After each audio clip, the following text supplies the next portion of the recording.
Fake the handoff, good protection. Pass is wide open to McLaurin. And he's forced out of bounds near the 20 by Slay.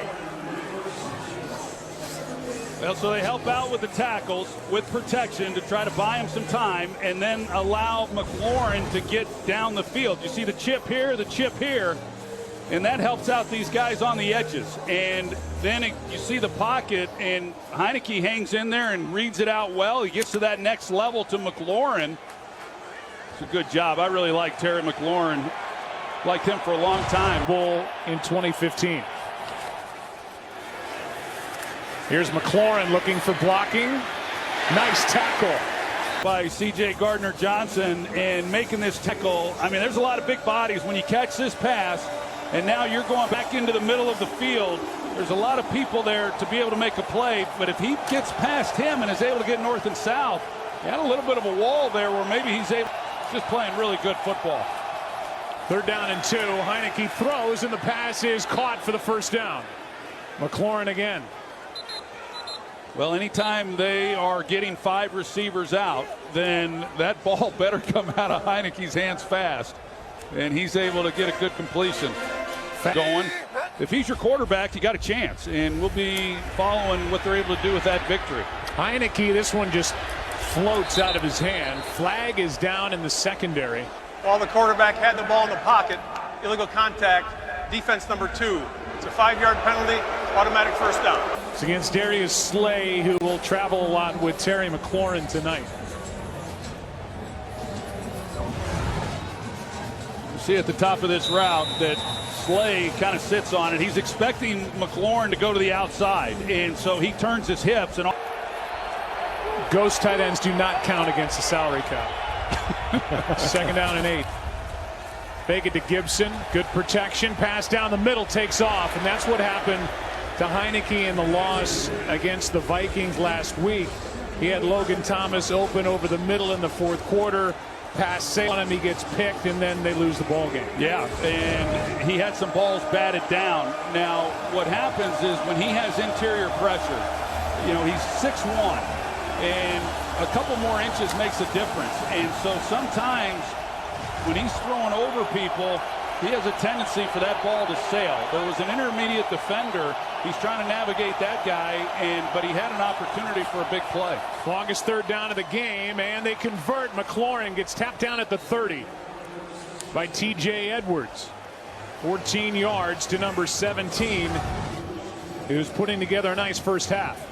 Well, they got a roll corner with Darius Slay. A lot of times he's going to be matched up one-on-one, but then you've got the corner here. But look how soft he is with corner help. I mean, with safety help.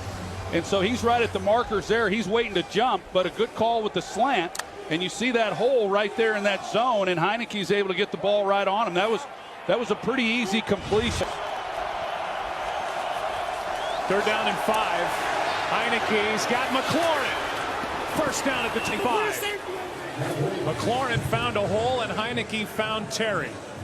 Really nice read by Heineke. He had an underneath receiver, but he recognizes that it's man coverage, and you're going to then go to your best wide receiver. And you see the separation that he's able to get down the field. So I've been impressed with what I've seen of Heineke. He's coming into the game, and all Washington fans know this. He can do a lot of good things, and it's going to require a touchdown.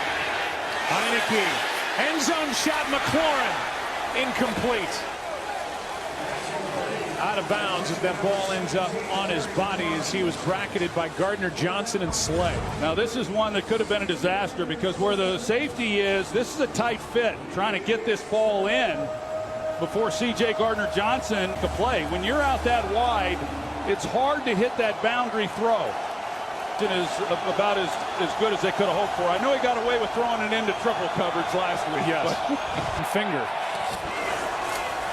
Pass to McLaurin, a beauty. And he's brought down just short of 1st down yardage by C.J. Gardner-Johnson. Team has. Airs it out. McLaurin downfield. Hit him in stride, and the catch is made. What a throw and catch.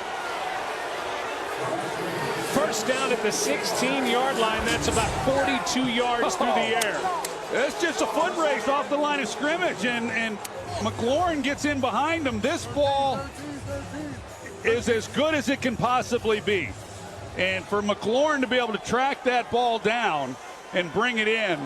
So there's the big play. That's something that the Eagles have not given those up. They've been really good at not giving up the big pass play, but that was outstanding. And they've taken more advantage of it here. 3rd down and 3. This one deep shot. It's McLaurin, and it's an interception by C.J. Gardner-Johnson.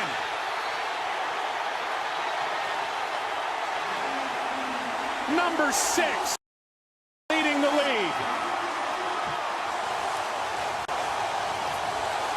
You can have coverage. You see C.J. Gardner-Johnson. This is a 2-deep look.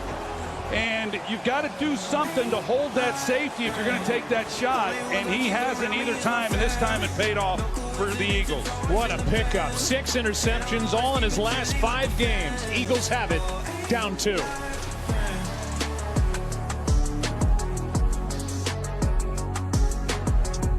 Curtis Samuel is going to take the middle. Now you've got to do something to this guy here, C.J. Gardner-Johnson. Without the ball, you can't just let him to backpedal and not commit either to the inside receiver or to the outside receiver. Instead, you're going to see when he comes off the ball is thrown and he's able.